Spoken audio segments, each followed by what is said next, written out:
Hello, this is the continuation of the video series where I'm reading chapters from my latest book, Beatrice Blinks. Chapter 5, A Game of Questions. Her question hung in the air like a thick fog. She wasn't sure why her brother was hesitating. It should be a fairly straightforward question and answer. Am I dating anyone? Her mind raced with all those possible scenarios that were far too complicated for her brother to answer with a simple yes or no. And his face indeed looked like, oh no, not this question again. Did that mean she asked it too often? Or did it mean he was uncomfortable with the subject? Rather than repeat the question, Beatrice decided to ask him a series of follow-up questions, in the hopes they'd be easier to answer. It also made her feel more clever, like Sherlock Holmes solving a mystery by eliminating possibilities, or like a doctor narrowing in on the correct diagnosis. She was already quite pleased with herself for thinking of the metaphor, and she hadn't even asked her first question. She decided to rephrase her initial question. Do I have a boyfriend? Her brother said no, but he drew out the word as if it held a partial truth. Do I have a husband?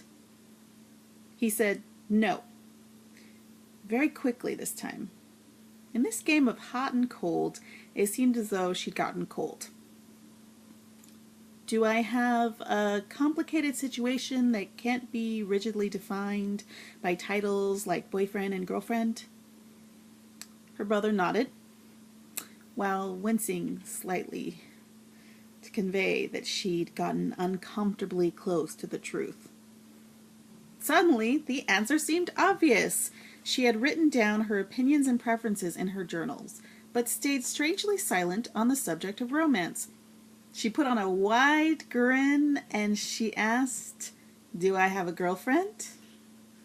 Her brother said, yes, and I wish you'd stop asking. Seriously, you have memories of your teenage years. Why don't you ever remember you like girls? The answer, of course, was that being in the closet felt normal in her youth. She had crushes on girls, but they confused her and didn't line up with the values of her parents. Her parents weren't around anymore, so they couldn't be showering her with disapproval and lengthy speeches. But it also meant they could never reach a place of acceptance and could never be honored guests at a wedding. Her brother either sensed these thoughts or he knew how this conversation usually went. He offered, our parents would have loved you anyway. It wasn't their style to withhold affection. That much was true. Still, she wondered how long it would have taken for them to come around. That thought evaporated, however, when a more pressing question entered her mind. She looked at her brother and said, what kind of woman falls in love with a woman like me? Chapter 6. She Does. Diana had impeccable taste. Her shoes were sensible but looked daring. Her complexion looked best when wearing red, yellow, or green. She also tended to match her colors to her moods. A green outfit meant she was feeling agreeable and open to new ideas. A yellow outfit was a signal to proceed cautiously. And if she was wearing red, you should probably get out of her way. And Diana's quirky wardrobe contrasted nicely against Beatrice's gray suits. It was obvious Diana cared more about fashion than Beatrice did, but it was somewhat unfair because Diana looked good in everything, and she was definitely a hat person. Beatrice had recorded in her journals the many unsuccessful attempts at wearing a flattering hat. The women were stylish opposites. And their personalities differed quite a bit as well. Diana was more free-spirited. She journaled as well, but mostly filled them with impromptu poetry, haiku, song lyrics, and drawings of fashion ideas. Diana also journaled somewhat about her interactions with Beatrice. The nature of Beatrice's condition meant Diana was alone much of the time, but even though Diana seemed quite extroverted, she enjoyed being alone and only called when needed. And because she was fairly impulsive, she had no problem at all filling up the time before Beatrice reached that unfortunate 1000th blink. And like a ghost, she preferred to disappear when that final blink was close. She got a sinking feeling whenever Beatrice didn't remember her. In their short little dates, Beatrice felt comfortable enough to open up about her feelings. She felt love in an unusual way, but she definitely loved Diana. And Beatrice was so straightforward that she didn't hesitate to use the word love whenever she felt it. And she fell in love with Diana over and over again. For Diana, love was a very different thing. She knew Beatrice, perhaps better than Beatrice knew herself. She knew that having a relationship with Beatrice would be difficult, but not impossible. She knew that life would never be simple with such a complicated relationship, but she liked that.